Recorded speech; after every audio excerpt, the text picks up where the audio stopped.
Yung may nangyaring kaguluhan sa Senado, nung nagkaroon ng putukan,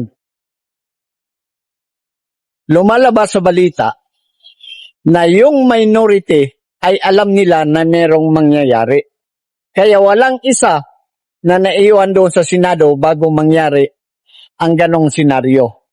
Pero ang depensa ng minority bloc, bakit daw sila ang pagbibintangan? Wala daw silang alam na ganon ang mangyayari.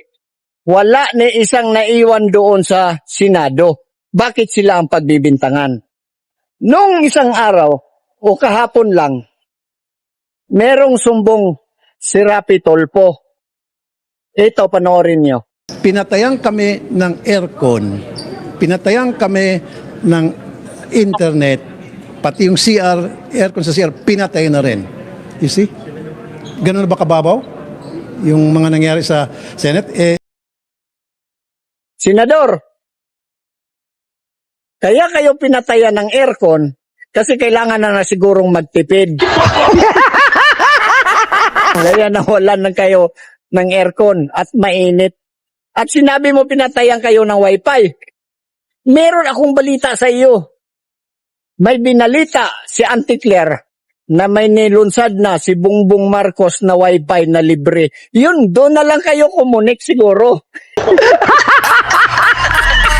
Ikaw na rin ang nagsabi na napakababaw na ganon ang gagawin ng majority. Kasi yun ang pinagbibintangan ninyo eh. Yung majority ang gumagawa nun. At ito, ibabalik ko yung tanong ko sa iyo. Sa tingin mo, gagawin ng majority ang ganong kabastusan para sa inyo? Sobra ka kung makabagbaliktad. Ay, talaga naman, totoo naman pala talaga, ikaw ay baliktad talaga, balingbing ka.